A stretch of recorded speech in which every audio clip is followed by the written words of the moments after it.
Hades 1 is already one of my favorite games of the current decade. Its combat system and methods of improvement and upgrades are intuitive and engaging. There's a ton of variety between not just the weapons, but the different versions of the weapons, and that's before even adding in upgrades from the gods in each run.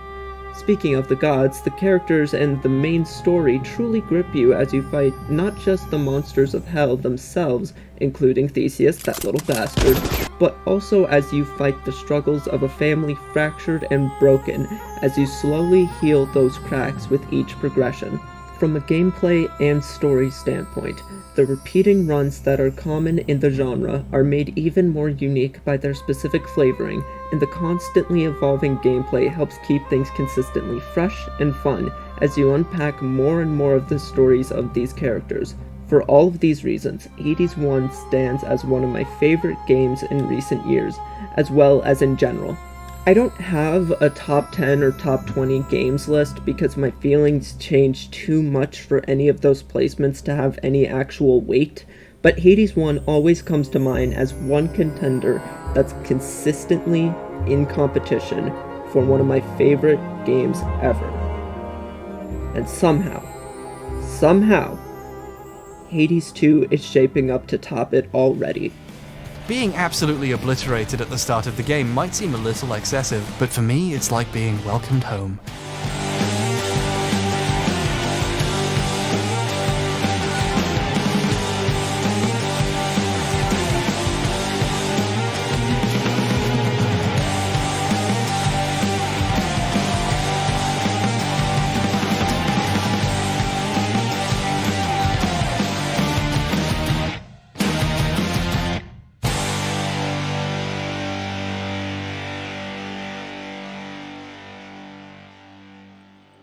It's important to note that this game is only early access, and as such, it is not finished. While it's a safe bet that the story is pretty set in stone, some of the gameplay is subject to change. That said, on the topic of the gameplay, I adore what I've played more than I already love the gameplay of the first game. I can mainly attribute this improvement to one simple change: the mana bar.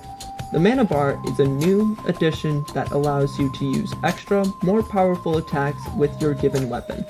For the staff, my main weapon of choice, it comes in the form of turning your melee into a line of damage and turning your rapid-fire projectiles into a large, high-damage ball. Hades 2 essentially doubles your move list for your weapon and your cast, giving you even more options for combat. Speaking of, your cast is a move that stays the same no matter what weapon you pick.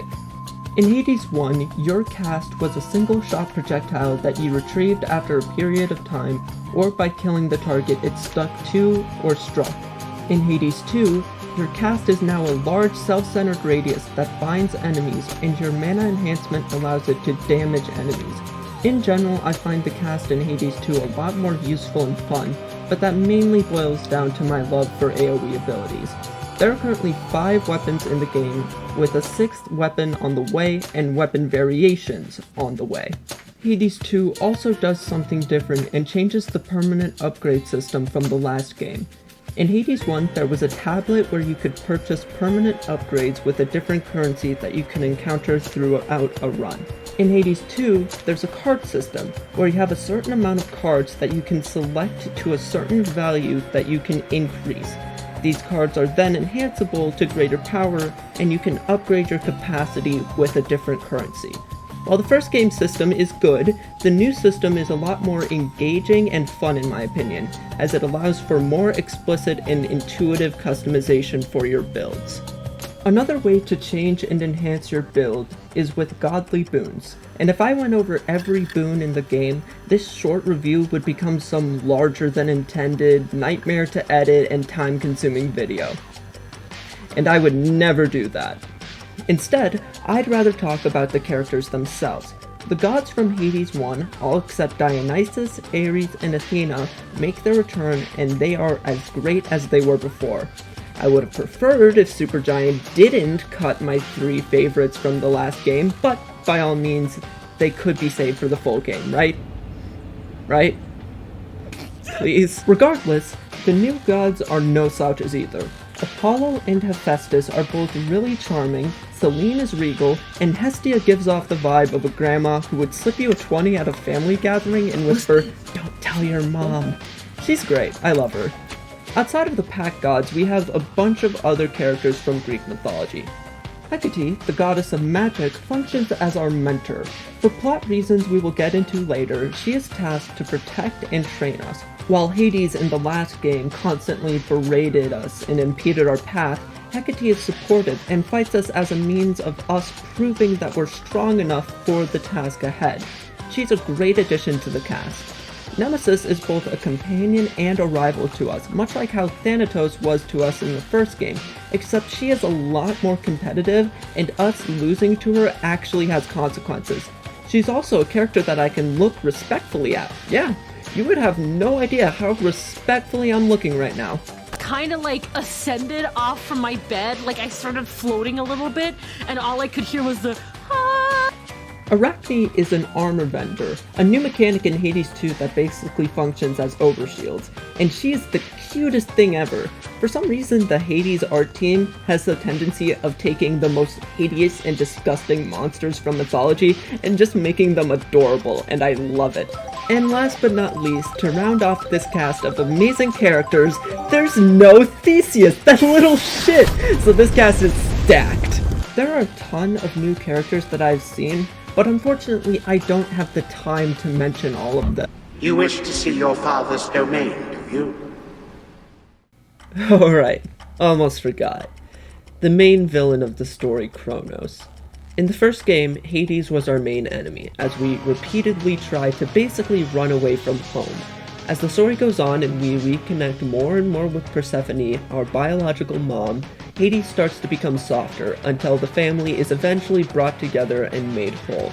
As a symbol of their progress, Hades and Persephone eventually have Melinoe, the main character of Hades 2, and they start to raise a new family together. It's a touching story about family, both biological and found, and a great story about healing and personal growth. And so Kronos starts the story by kidnapping and enslaving almost all of our family except for us. Yo, come on, man, I can't have shit in this house! The only reason why we are saved is because we were given to Hecate, who ever since has watched over us and protected us. We played through the first game, essentially rebuilding our family, and to see it ripped away from us makes us want to pursue Kronos, kill him, and free our family all the more. All the while, Kronos taunts us and sends his forces to capture or kill us. In the first game, if our HP reduces to 0, we just die, and we get sent back to the front door of Hades. This would normally be the end for most mortal souls, but since we're the son of Hades, we're essentially given a pass every single time. Here, if we die, we get sent to the front door of Hades, or in this case, the front door of Kronos.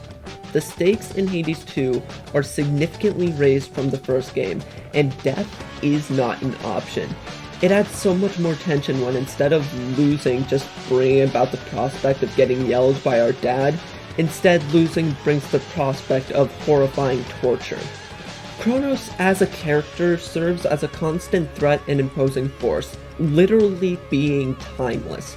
To use comparative analysis with other sequels, Kronos is similar in gameplay to Handsome Jack from Borderlands 2, constantly popping up to taunt you, and when you come face to face with him, you feel the power that he's been showing you in small doses. In story, Kronos is similar to Lord Shen from Kung Fu Panda 2, being an arrogant and vain menace, over-reliant on their power as a tool for victory, who is shunned and outcast by the rest of his family. Now he's back with a vengeance to reclaim what is his, and he will stop at nothing to get back the power and respect he thinks he deserves. They both also coincidentally imprisoned a being who can see the future, go figure. It's a little unfair for me to say Kronos is a better villain than Hades, because in Hades 1 and most Greek fiction in general, Hades is usually never a villain, only a neutral antagonist at best. That said, Kronos filling a more standard villainous role really serves to elevate the tension of the game, and he is already a standout amongst a cast of great, memorable characters. On top of everything I just mentioned, the world of Hades has also expanded. In Hades 1, you fought through Tartarus, Asphodel, and Elysium, the 3 main regions of Hades, and you work your way upwards towards the surface. In Hades 2, you start in the Crossroads, a sort of middle space between levels. You then work your way down to Tartarus, the starting area of the first game, going through 3 distinctly new environments with all new enemies. When you finally get to Tartarus, the area that you got accustomed to in the first game is twisted under Kronos' rule, and it is the hardest section of that route instead of the easiest. In addition, there's this whole other new branching path that starts at the surface that takes you up towards Mount Olympus. This game is quite literally twice as big as the first game. As much as I would love to talk about the surface path, I haven't even explored all of it to know what's in store. This game, despite being in early access, is already incredibly massive and expansive.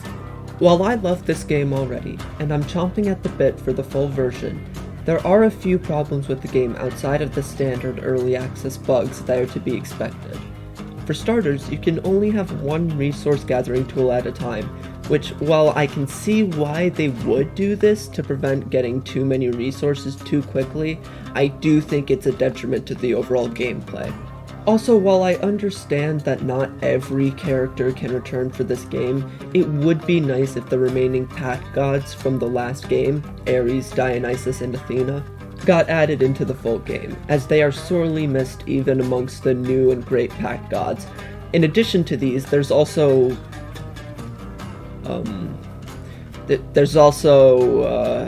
Just those 2 things. Just those 2 things. Overall, while this game does have some polishing to do, as most early access games do, Hades 2 is already shaping up to be a great sequel to the first game. The gameplay is improved upon in almost every aspect, the story is shaping up to be great, and the new cast and world are amazing to play through and experience. It's not a complete package yet, but when it is, I have a feeling it might just be one of my favorite games ever. Only time will tell if it delivers.